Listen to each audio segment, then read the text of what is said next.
This was going to be a speed painting video, and then I got to painting and the whole thing just fell apart. Ladies and gentlemen, and most often forgotten, but not by me, Warcry players, this is How to Paint Tabletop Plus Quality by Chronicles of Soul. If this video sounds a little bit out of order or a little discombobulated, I'm really sorry. I lost my script, I have moved, and it's just kind of part of the process, right? Let's get into it.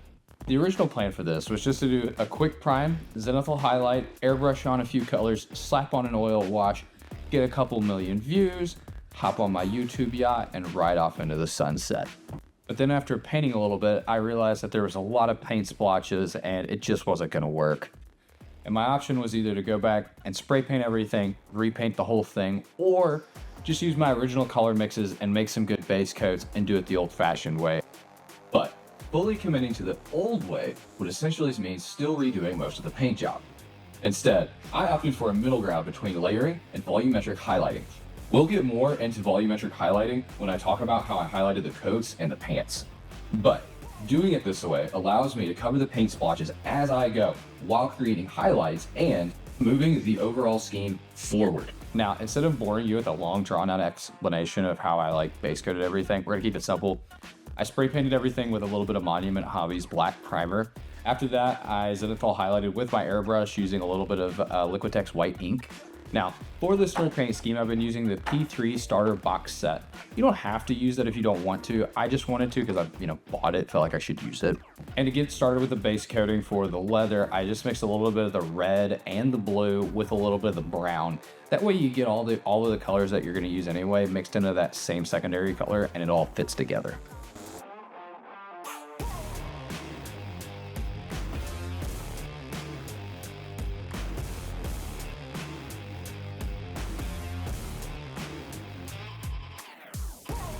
Once that was done and I'd base coated all the leather, which included the gloves, the boots, and the belts, I just sprayed Signar blue all over the model.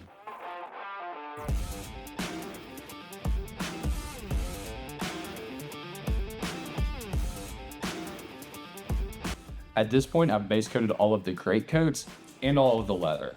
And now it's time to do some highlights.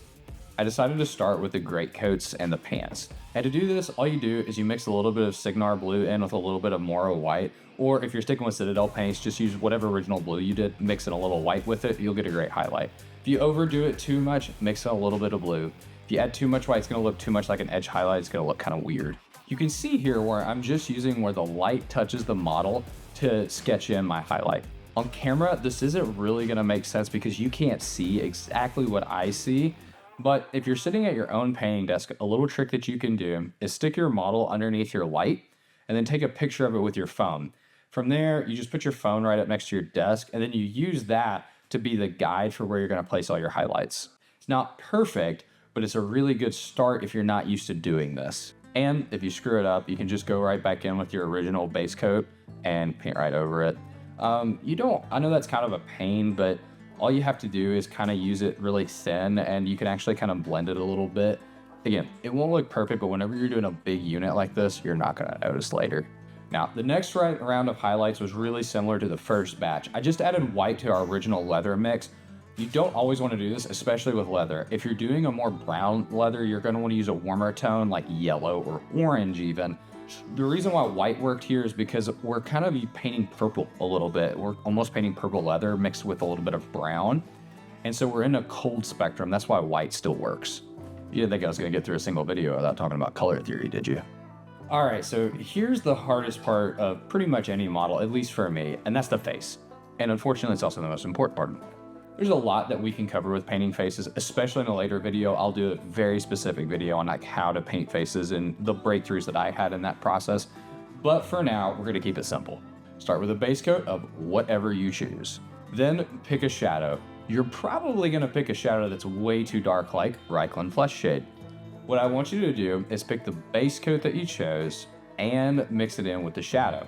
From there, that's gonna be your first round of shadows. That way you get a nice midpoint. If you jump too fast, you're really just gonna get something that looks like a sunburn on your model. The key to painting faces is being subtle. Unlike everything else we do in miniature painting where contrast is king, What I found out with painting faces is if you start really subtle with your highlights and your shadows, you're able to then really work in where you want the darkest shadows to be, and it'll make the face pop later. We still get our contrast, but that comes much later in the process, and it's in a much smaller area than what you really think it's gonna be.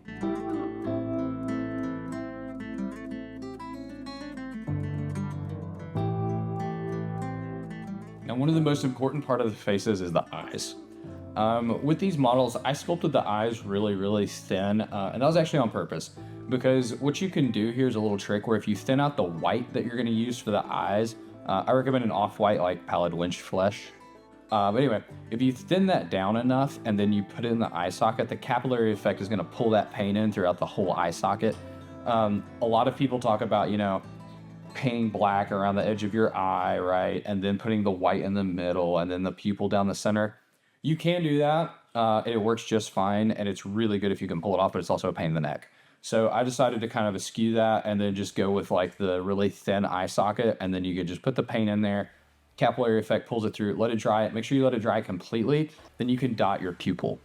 Now, a really quick tip that I like to use for painting pupils is don't actually put any paint on your brush. Just touch the eye with a dry brush, literally no paint on it, not like an actual dry brush technique, but no paint whatsoever. And then you practice it and then you watch it, right? And you're watching as you paint it. And then you're kind of observing how the brush touches the model. And then eventually you'll start to get a feel for really where the model is in your hand and where that brush tip is. Once you do it enough times, you think you kind of know where it's at, then put the paint on, like put the black, on the paint. Then go in there and do your pupil. And that gives you that gives you some more reps with that specific model to make sure the pupil is painted right. Now at this point, it was time to paint the metallics. I'd already painted the metallics before, but I needed to redo it. They had too much spray on them before. It's okay if your metallics get a little bit of spray on them or a little bit of paint on them. Usually it just looks like a reflection, but I way overdid it on these, so I needed to rebase them. Because I was going to use the same shade on the metals and the stocks and the guns, I went ahead and also base coated the stocks. For the shade, what I used was just a little bit of Nuln oil mixed in with a little bit of, I think it was like Thalmar black, sort of the P3 thing is. And you just thin it down enough. The reason why I add the black paint in there is it just adds a little bit of extra kick to your wash, so that way you don't have to do multiple rounds of washes, and it gives you a lot of extra contrast with just one coat. After this, it's just the highlights. For the highlights, I just used a brighter metallic color. I think it was Vallejo Dur Aluminium, if I remember correctly. For the gun highlights, I just used a little bit of white mixed in with the base coat. And I tried to paint in a little bit of wood grain. Your mileage may vary here. If you go to like paint the highlight and it looks terrible, just throw in a little bit of base coat. You don't even have to make it super thick, make it like a wash, and it'll actually like blend the edges in and it'll look pretty good. That's kind of what I did on a few of these. After that, it was just corrections, and corrections can mean a lot of things to you, and you can waste as much time here as you want. For me, I just don't like having where two surfaces come together and then that spot not be blended. If there's like a little white line or it's very clear that there's something wrong there, I have to fix it. It just drives me crazy. At this point, it was time to paint the effects. Now, really the only effects on this kit that I wanted to do was the balefire flamethrower that I sculpted and the little torch that the guy's holding. For this, I just base coated the flames white, and then I added a little bit of yellow, and then a little bit of orange, and then a little bit of red. Don't use a whole lot of red because really there's not a whole lot of red in flame if you really look at it closely. After that, what I did is I dry brushed a little bit of black out at the very edges, so that way it kind of adds a lot of contrast to it. Now with flame, the closer you get to the flame source, really the brighter it should be. So at the base of the flamethrower, keep that really bright yellow or even white.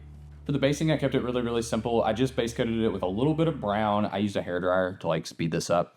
And then after that, I added some Agrax Earth shade to it. Again, sped it up with a hairdryer. And then dry brushed it again with a little bit of white mixed in with a base coat. Worked just fine. And then if you really want to take it a step further, you can add like some pigment powders to it, but you don't really have to do that. It'll look really good. I found that the key to basing, at least of making it look good, is actually making sure everything's dry. I do not have a lot of time in my day. I know you don't either. So if you really want to speed it up, use a hairdryer. I promise you, it feels kind of weird at first, but then it works and you're like, okay, like this is worth it. And there you have it. 12 models painted to a tabletop plus quality. Now, I understand this took a lot longer than what I wanted it to, and sometimes that just happens, right? Whenever you paint. But at the end of the day, I would much rather have a model that I'm proud of to look at 7 years down the road than speed paint something and it not turn out well. If you've made it to this point in the video, I really appreciate it. If you are interested in these models, please click the link in the channel description. That'll take you to the Kickstarter page where you can get these models. I sculpted them all by myself in Blender and I'm really proud of it. The whole game will come out sometime in the summer of next year, and it's going to have its own rules set that's designed to be played in under an hour and a half with a full army, which is something I like to do. If you want to see more videos like this, please like and subscribe. My goal is obviously to get you to eventually want to buy into my Kickstarter, but I really want to show you what you're getting first. And I think the best way to do that is to probably teach you a few painting skills in the process.